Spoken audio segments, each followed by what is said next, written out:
Hello students, मेरा नाम है श्वेता। स्वागत है आप सभी का मेरे इस YouTube channel SWT study zone में। लिसनर्स, आज की इस वीडियो में हम फाइनेंशियल अकाउंटिंग के बारे में पढ़ेंगे, जिसके यूनिट सेकंड की मैं इसमें डिस्कस करने जा रही हूँ। यानी कि फर्स्ट यूनिट मैंने ऑलरेडी अपलोड कर दी है आपसे, जो BCom फर्स्ट सेमेस्टर से रिलेटेड था। आज की इस वीडियो में हम सेकेंड यूनिट की बात करेंगे, जिसमें हमने पार्टनरशिप के बारे में पढ़ना है। पार्टनरशिप, जैसे कि आप सिलेबस देख सकते हैं, इसमें रिटायरमेंट, डेथ और admission of a partner, dissolution of partnership form, तो ये सब चीज़ें आपके सिलेबस में है सेकेंड यूनिट में। तो इसमें जो भी थ्योरी पार्ट है उससे रिलेटेड मैं चीज़ें डिस्कस करूँगी लिसनर्स। तो बहुत ही इंटरेस्टिंग वीडियो होने वाला है। तो आई होप आप सभी को समझ में आए, और अगर दोस्तों अच्छा लगे तो please like, share and subscribe ज़रूर कर दीजिएगा। और अगर अभी तक आपने हमारा इंस्टाग्राम चैनल, टेलीग्राम चैनल और व्हाट्सएप ग्रुप ज्वाइन नहीं किया है तो प्लीज़ कर लीजिएगा, क्योंकि वहाँ पे स्टडी से रिलेटेड सारी जानकारी आपको प्रोवाइड होती है। और अब आइए स्टार्ट करते हैं बिना टाइम को वेस्ट किए हुए। सबसे पहले है पार्टनरशिप, यानी कि सबसे पहले मीनिंग जान लें, पार्टनरशिप क्या होता क्या है। तो मीनिंग के बारे में बताएं लिसनर्स। तो जैसा कि दिया है, partnership is a relation of mutual trust and faith, यानी पार्टनरशिप एक रिलेशन है म्यूचुअल ट्रस्ट का, यानी आपसी आप विश्वास कह सकते हैं, फेथ का। और in order to maintain this trust, इस विश्वास को बनाए रखने के लिए, इस ट्रस्ट को मेंटेन करने के लिए ये ज़रूरी हो जाता है कि पार्टनरशिप अकाउंट को मेंटेन किया जाए एक ऑनेस्ट, एक्यूरेट और इक्विटेबल मैनर में। जो पार्टनरशिप अकाउंट होता है लिसनर्स, वो प्रेजेंट किया जाता है एक ट्रू जो पार्टनरशिप अकाउंट है वो प्रेजेंट करता है एक ट्रू और फेयर पिक्चर किसका, पार्टनरशिप बिजनेस का। इसलिए भी हम अब देखें तो पार्टनरशिप की मीनिंग जैसे कि मैंने आपको बता दी। अब नेक्स्ट बात कर लेते हैं कि पार्टनरशिप की डेफिनेशन होती क्या है। परिभाषा के बारे में बात करें लिसनर्स, मैं बहुत शॉर्ट वीडियो बनाने वाली हूँ, तो आई होप आपको क्लियर हो जाए। इस शॉर्ट वीडियो में आपकी सारी यूनिट से जितने भी चीज़ें हैं आपको समझ में आ जाए, तो इसलिए मैंने ऐसी वीडियो बनाई हुई है। पहले डेफिनेशन की बात कर ले लिसनर्स। अब तो इसमें जैसे मैंने दिया है डेफिनेशन ऑफ पार्टनरशिप में, यानी कि section 4 of the Indian partnership act 1932 defines partnership, यानी कि इंडियन पार्टनरशिप एक्ट 1932 का सेक्शन 4 डिफाइन करता है पार्टनरशिप को कि क्या होता है। तो इसकी मीनिंग है, partnership is the relation between persons who have agreed to share the profit of business carried on by all और any one of them acting for all.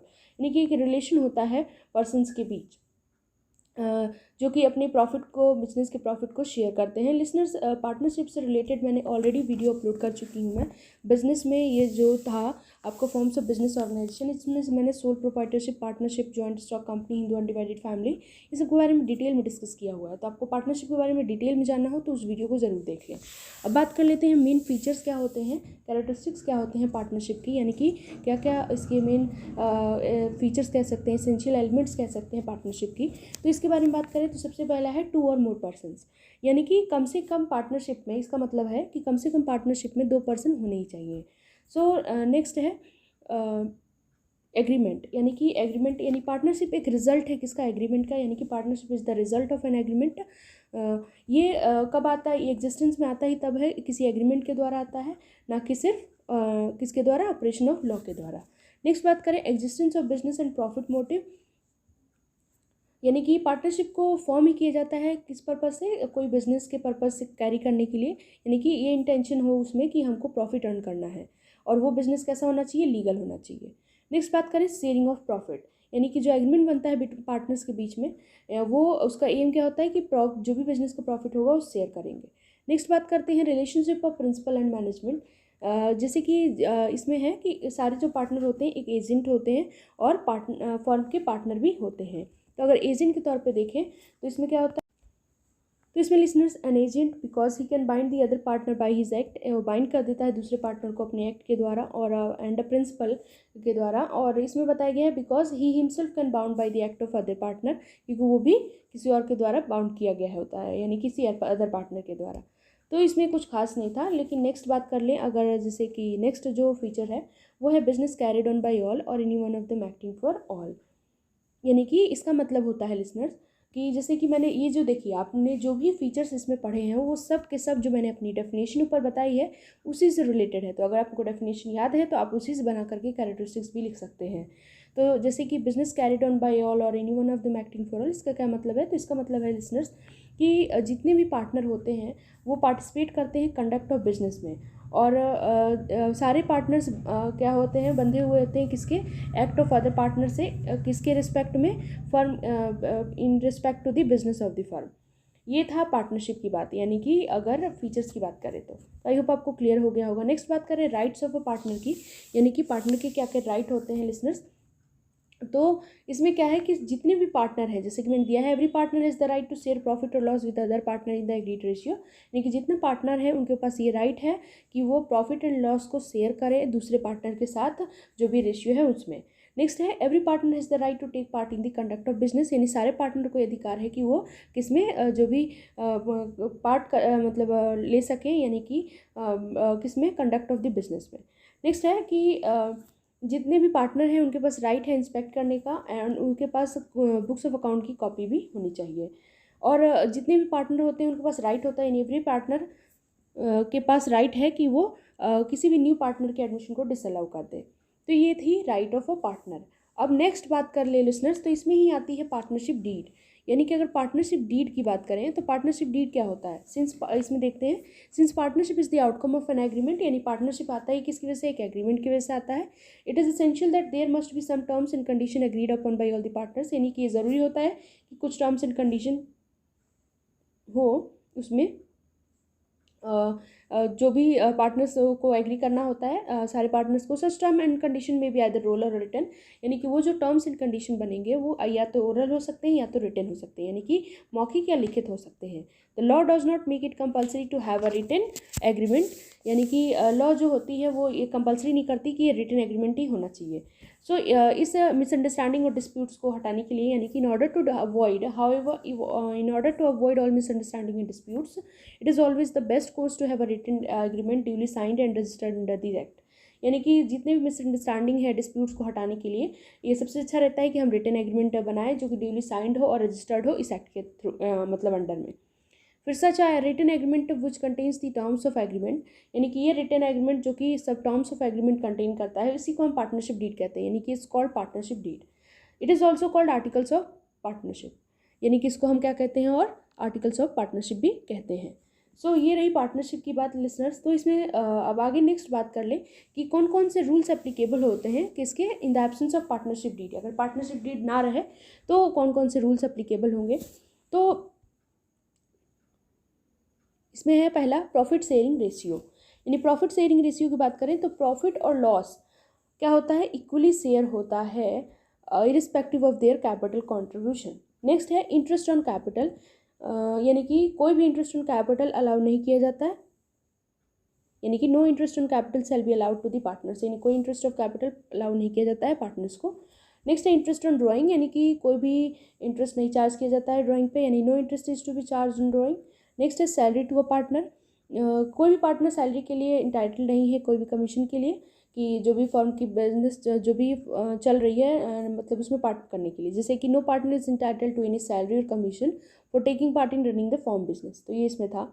Next है अब मैंने जो दिया है इंटरेस्ट ऑन लोन, यानी कि इसमें है कि interest at the rate of 6% per annum is to be allowed on the partner loan to the firm, यानी 6% अलाउ होता है इसमें। नेक्स्ट है admission of a new partner, यानी कि जितने भी एग्जिस्टिंग पार्टनर हैं उनकी सहमति से ही क्या होगा, अगर उनकी सहमति नहीं है, यानी कि मान लीजिए जो भी एग्जिस्टिंग पार्टनर है उनकी सहमति नहीं है, उनका कंसेंट नहीं है, जब तक उनका कंसेंट नहीं हो जाता हम नए पार्टनर को मतलब एडमिट नहीं कर सकते, यानी कि no new partner can be admitted to the firm.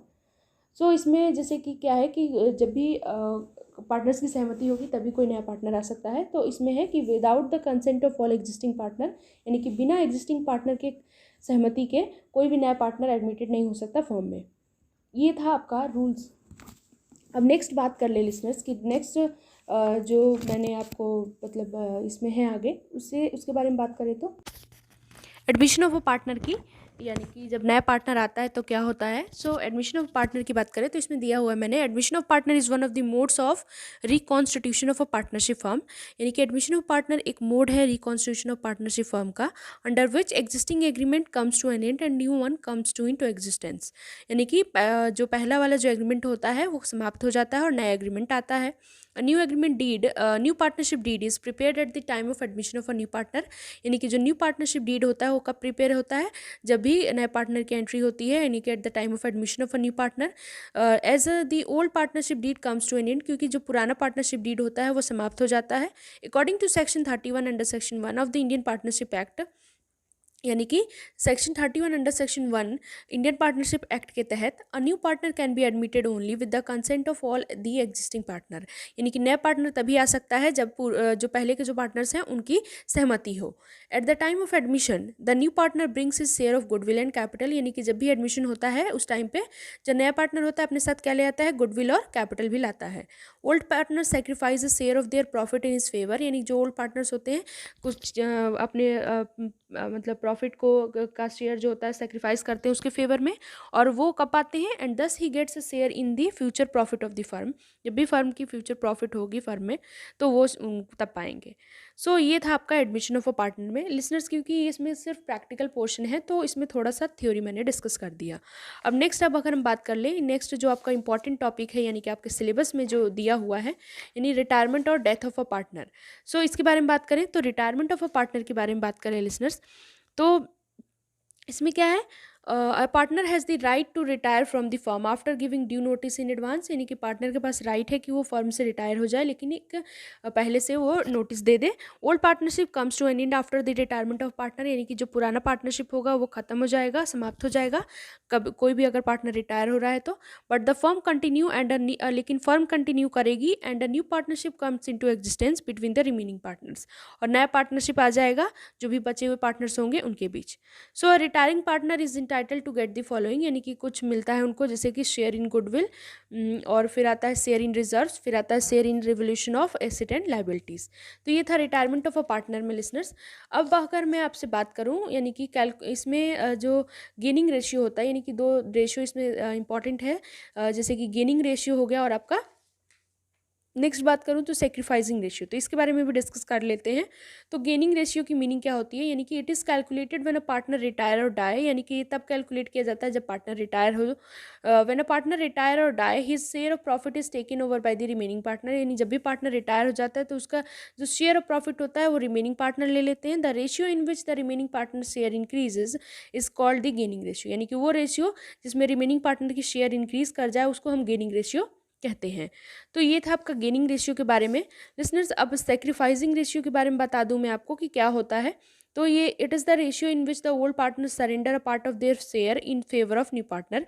यानी वो रेशियो होता है जहाँ पे ओल्ड पार्टनर कुछ पार्ट अपना शेयर का पार्ट क्या करते हैं, सरेंडर करते हैं किसको, किसके फेवर में, न्यू पार्टनर के फेवर में।